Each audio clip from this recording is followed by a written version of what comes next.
Hi friends, welcome to A to Z Learning channel. Today we're going to be talking about results of Bandhan Bank. They were announced earlier today and there's a lot of media speculation. There are a lot of videos that are floating around comparing Bandhan Bank with the Yes Bank. A lot of people are saying, is Bandhan Bank going to be the new Yes Bank? So in today's video, we'll help you understand the Q4 results that Bandhan Bank has just announced. We'll go through the key highlights of the results and help you understand whether those results are good or challenging. Then we'll touch in terms of what are the main reasons behind the results, why they are the way they are. And in the final section, we'll also kind of talk about, okay, where do we go from here? What do we think is happening at Bandhan Bank? Is it genuinely becoming a new Yes Bank, or we don't need to worry about? So we'll talk about all that. So it's going to be an important video. So please stay with us until the end of the video. And before I start my video, I'll simply kind of request, if you've not subscribed our channel A to Z Learning as yet, then please subscribe the channel and become part of our viewers family. And if you like the content of this video, then please press the like button and share this video with your friends and family. So let's start without any further delay. So as I said that, let's look at the key highlights of the results. First of all, annual net profits have fallen by 27%. You will see a lot of media attention has been given to a number where they are all saying that Bandhan Bank profit have fallen by 80%. Clearly that looks very, very dramatic, very, very big. But 80% profit fall is only for the quarter. So when you compare the Q4 of 21 with Q4 of 2020, then the fall for that particular quarter is 80%. But annually, if you look at the whole year of financial year 21 compared to financial year 20, then the net profits have fallen by 27%. But whatever way you look at, profits going down is not a good position to be in. Second thing to highlight is the net interest margins have also reduced. For any bank, net interest margin is basically the difference between the net interest that they take and the interest they pay. Whatever is the difference between the interest taken versus interest paid is called net interest margin, and that is 7.8% compared to 8.1% of last year. 7.8% is a lower number, so therefore a red signal for this year's performance. But if you compare this 7.8% with any other bank, even the best of the bank like Kotak and HDFC Bank, it's way ahead than any other bank in India. So 7.8% as in isolation, any bank will take it with open arms. But because Bandhan Bank had it at over 8% last year and now it is down to 7.8%, it's a bad news. CASA ratio, that's another important indicator for any bank. CASA ratio is basically how much of the deposit is coming to the bank from their current account and saving account. Any number which is more than 35% is seen very good. Last year, the CASA ratio for Bandhan Bank was 37%. This has gone up this year to 43%. So they are doing a very good job in terms of raising their deposits and raising those deposits through current account and saving account. So that's a good outcome. Return on assets have fallen to 2.1%. That's a significant fall because they were at 3.6% last year.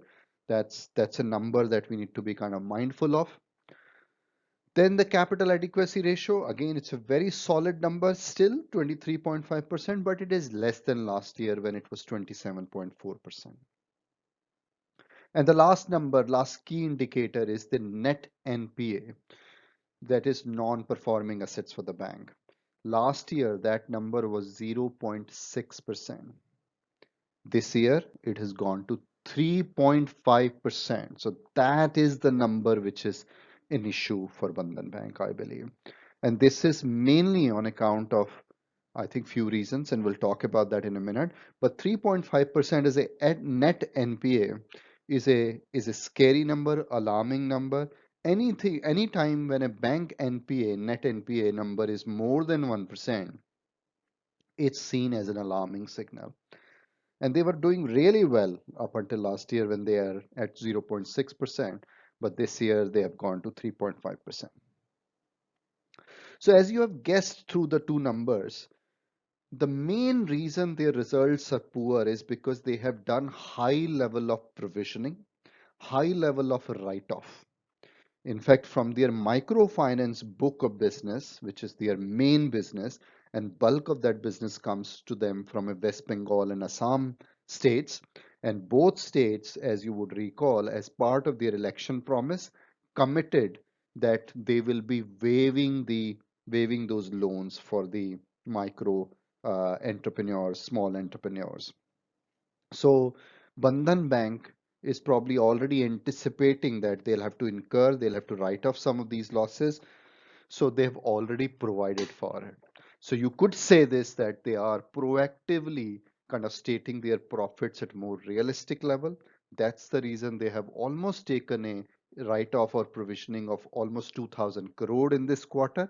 And that brought all their numbers down, whether you look at their return on assets, whether you look at their capital adequacy ratio, their net NP number has gone up, their net profits have fallen, interest margin have also reduced because if you ignore this write-off that they have done on interest, which could be a case once it becomes clearer that what local governments want to do with people, such loan takers in Bengal, West Bengal, and Assam, this interest may not come to Bandhan Bank. So if they had not provided this, their net interest margin would have been 8.8%. So 0.7% better than last year.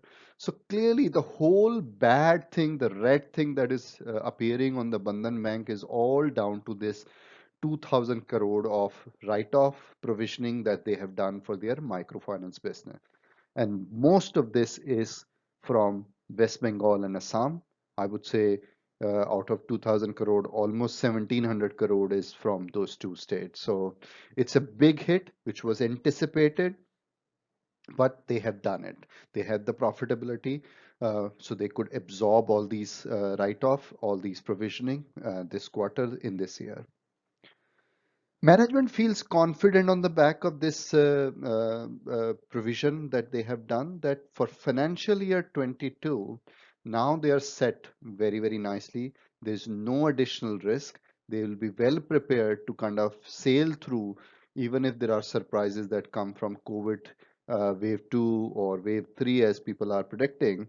They will be better placed. And I think to demonstrate that confidence in the future, management has also, the board has also approved a final dividend of rupees 1 per share, which is a small amount, but still a big statement that they are making that they remain robust about the future of the bank.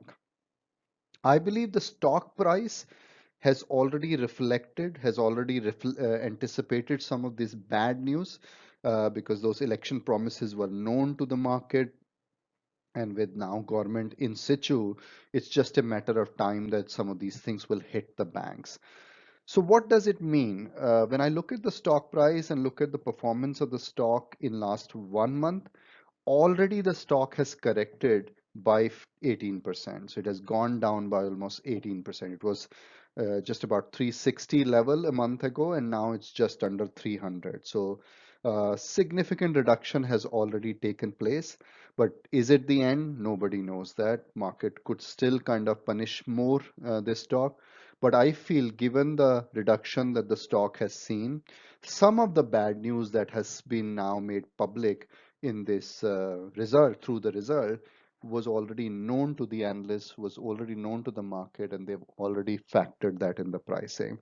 But does it mean that it will not correct any further? Nobody can guarantee that. Now coming back to the kind of main question that is floating around is Bandhan Bank heading to be another Yes Bank? I feel that Yes Bank and Bandhan Bank, comparing these two banks like that is not fair. Yes Bank suffered the way they suffered because there was a fraud in the bank. There was a bad management. the whole management had to be clean, the whole board had to be clean, their whole book of business had to be restructured, and therefore Yes Bank is where Yes Bank is. Whereas Bandhan Bank is, there is no fraud that anybody can point finger at. Management remains very loyal. Management remains very clean. They're dealing with the challenging time in terms of performance, but there's no kind of fraud. So therefore, I don't think Bandhan Bank is heading to be another Yes Bank. It is having a challenging quarter from a performance perspective, like any other business could have from time to time, but they are likely to bounce back. They are likely to bounce back in my.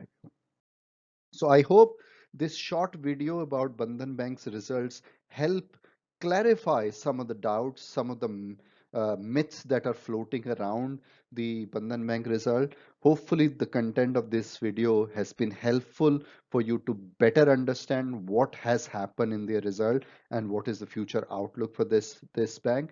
If you like the content of this video, then please press the like button and let us know what your comments are on this video, and please share it with your friends and family. And last but not least, if you've not subscribed our channel A to Z Learning as yet, then why are you waiting? Please subscribe and become part of our viewers family, so that you can help us choose the topic for our future videos. So thank you very much and good luck with your investment decision.